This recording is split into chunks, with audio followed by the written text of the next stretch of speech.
আসসালামু আলাইকুম viewers, E2Soft Solution YouTube channel থেকে সবাইকে স্বাগতম। গত পর্বে আমরা HTML এর এলিমেন্টস নিয়ে আলোচনা করেছিলাম এবং এই পর্বে হচ্ছে আমরা HTML এর অ্যাট্রিবিউটস নিয়ে আলোচনা করব। আসলে অ্যাট্রিবিউটসটা প্রত্যেকটা এলিমেন্টসের মধ্যেই থাকতে পারে।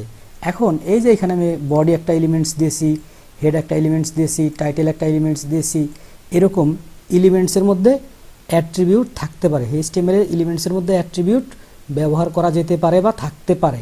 এখন প্রশ্ন হচ্ছে এই অ্যাট্রিবিউটটা কিভাবে তাহলে ব্যবহার করতে হবে। আমরা যদি চিন্তা করি যে এ ট্যাগ নামে একটা ট্যাগ আছে এবং এ ট্যাগের href নামে একটা অ্যাট্রিবিউট আছে এবং এই অ্যাট্রিবিউটের এইখানে একটা ভ্যালু দেওয়া যেতে পারে এবং এটাকে এখান থেকে আমরা ক্লোজ করে দিই। অর্থাৎ এই এ ট্যাগ যে আমরা অন করলাম সেই এ ট্যাগটা ঠিক একইভাবে এখান থেকে আমরা ক্লোজ করে দিই। এখন এই যে এইখানে এই যে এ ট্যাগের পর href নিলাম, এটি হচ্ছে অ্যাট্রিবিউট। এটাকে কি বলে? অ্যাট্রিবিউট। অ্যাট্রিবিউট সব সময় আপনার স্টার্টিং ট্যাগের মধ্যে হয়। এইখানে স্টার্টিং ট্যাগ কোনটা? এটা। এবং এন্ডিং ট্যাগ কোনটা? এটা।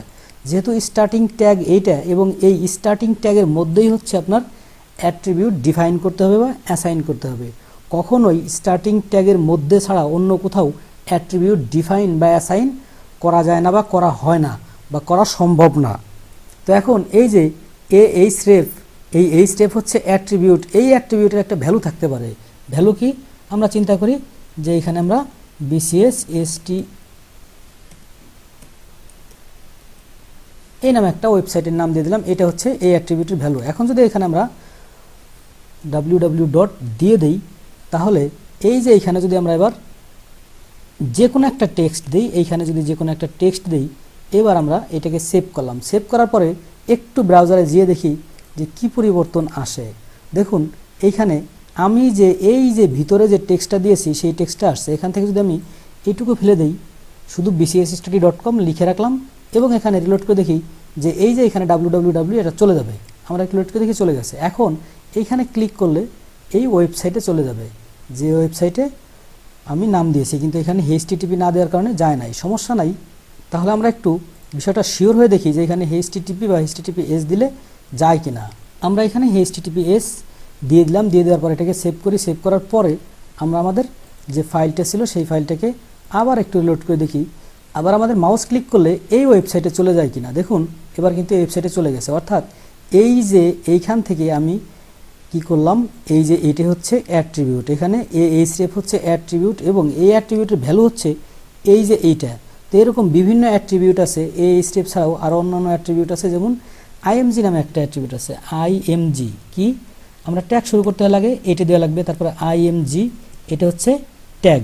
এবং src হচ্ছে আমরা যে href অ্যাট্রিবিউটের মধ্যে ভ্যালু দিয়েছিলাম, এই src অ্যাট্রিবিউটের মধ্যে হচ্ছে ভ্যালু ডিফাইন করতে হবে। তাহলে ঠিক এইভাবে এই img ট্যাগকে এখান থেকে ক্লোজ করে দেওয়া যায়। এখন তো img ট্যাগের ক্ষেত্রে এইখানে যদি আপনি একটা জাস্ট স্ল্যাশ দিয়ে দেন, তাহলে এটা অফ হয়ে গেল। আমরা প্রত্যেকটা ট্যাগ কিন্তু যেভাবে অন করেছিলাম ঠিক সেইভাবেই অফ করেছিলাম, কিন্তু গতানুগতিকভাবে এখানে img দিয়ে অফ করার কথা ছিল। কিন্তু img ট্যাগের ক্ষেত্রে এই বিষয়টা একটু ব্যতিক্রম, যে আপনাকে ওই img ট্যাগ দিয়েই ক্লোজ করতে হবে না, জাস্ট একটা স্ল্যাশ দিয়ে দিলেই ক্লোজ হয়ে যাবে। এখন এই যে এটা হচ্ছে অ্যাট্রিবিউট এবং এই অ্যাট্রিবিউটের এখানে ভ্যালু কি থাকবে? অর্থাৎ src img বলতে বোঝানো হয়েছে ইমেজ। img বলতে কি বোঝানো হয়েছে? Image tag. এবং এই src হচ্ছে যেখানে আপনার ইমেজটা থাকবে সেই জায়গাটা এখানে ডিফাইন করে দিতে হবে যে ইমেজটা কোথায় আছে। অর্থাৎ এই ইমেজ যদি বিভিন্ন ফাইলে থাকে, সেই ফাইল থেকে আমরা এখান থেকে ডিফাইন করতে পারি। তো আমরা চিন্তা করি যে আমরা এখানে একটা ইমেজ দেবো, সেই ক্ষেত্রে আমরা আমাদের ডেস্কটপে চলে যাই। ডেস্কটপে গিয়ে ডেস্কটপ থেকে যে কোনো একটা ইমেজ নিয়ে আসি। আমরা চিন্তা করি যে এখানে কি ইমেজ আছে, এই যে এই ফোল্ডারের মধ্যে বিভিন্ন ইমেজ আছে, যে কোনো একটা ইমেজ আমরা এখান থেকে নিয়ে আসবো। এই ইমেজটা যদি আমরা এখান থেকে নেই, অথবা এই ইমেজটা যদি এখান থেকে নেই, ইমেজটা জাস্ট কপি করে আমাদের কোথায় নিতে হবে? আমাদের যে ফাইল আছে সেই ফাইলের মধ্যে নিতে হবে। আমাদের ফাইলটা কোথায়? এই যে এইখানে হচ্ছে আমাদের ফাইল। এইখানে আমরা এটা পেস্ট করে দিলাম। পেস্ট করে দিলে ইমেজের নাম আছে কি? খাটি ভান্ডার -logo.png। এখন এটাকে যদি আমি কিবোর্ড থেকে F2 প্রেস করে পুরোটা কপি করে নেই, কপি করে নিয়ে যাওয়ার পরে যদি আমি এই যে ইনভার্টেড কমা এর মধ্যে পেস্ট করে দিই, পেস্ট করে দিয়ে সেভ দিই এবং রিলোড দিই, এবার দেখব দারুণ একটা মজার ঘটনা ঘটে যাবে আমাদের সাইটে। আমাদের সাইটটা কোথায়? এদিকে ব্যাকে যেতে হবে। দেখুন চলে আসছে। এই যে ইমেজটা, সেই ইমেজটা কিন্তু চলে আসছে। যেটা বলেছিলাম, এই src হচ্ছে অ্যাট্রিবিউট এবং এই src অ্যাট্রিবিউটের পর একটা ইনভার্টেড কমা দিয়ে এর মধ্যে হচ্ছে এই অ্যাট্রিবিউটের যে ভ্যালু সেই ভ্যালুটা ডিফাইন করতে হবে। ঠিক এইভাবে HTML এর অনেক অ্যাট্রিবিউট আছে যে অ্যাট্রিবিউটের মধ্যে অনেক ভ্যালু ডিফাইন করা যেতে পারে।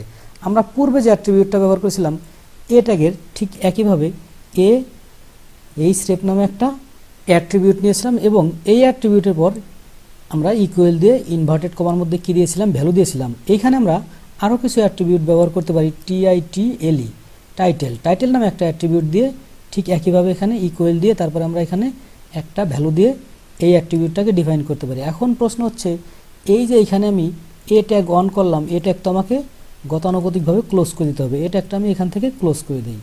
ক্লোজ করে দেওয়ার পরে এইখানে আমি XYZ কিছু একটা ভ্যালু ডিফাইন করি যে এই ভ্যালুটা আমি এখানে থাকলো এবং এই টাইটেলের মধ্যে এখান থেকে এই জিনিসটাকে নিয়ে আমরা এইখানে ডিফাইন করি।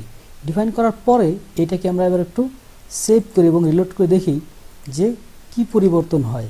দেখুন এই যে টেক্সটটা দিয়েছিলাম ঠিক আগের মতোই সেই টেক্সটটা আসছে, কিন্তু এখন কি পরিবর্তন হয়েছে? এখন পরিবর্তন হয়েছে এখানে মাউস ধরার পরে এখানে কার্সর নেওয়ার পরে আমরা যে টাইটেলের মধ্যে ভ্যালুটা দিয়েছিলাম সেই ভ্যালুটা চলে আসছে।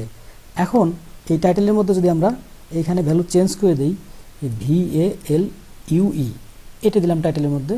এবার আমরা একটু লোড করে দেখি যে এইখানে কার্সর ধরার পরে ভ্যালু কথাটা আসে কিনা।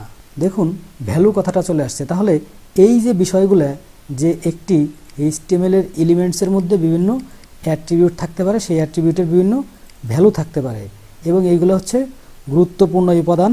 এগুলো আপনি মনে রাখবেন, কাজ করার সময় এগুলো প্রচুর কাজে লাগবে। তাহলে অ্যাট্রিবিউট পর্ব শেষ করার আগে আবারও বলছি যে অ্যাট্রিবিউট সবসময় কি হয়, এলিমেন্টসের মধ্যে থাকে এবং এলিমেন্টসটা যেখানে স্টার্ট হয় সেখানে হচ্ছে অ্যাট্রিবিউট থাকে এবং এই অ্যাট্রিবিউটের ভিন্ন ভিন্ন ভ্যালু থাকে।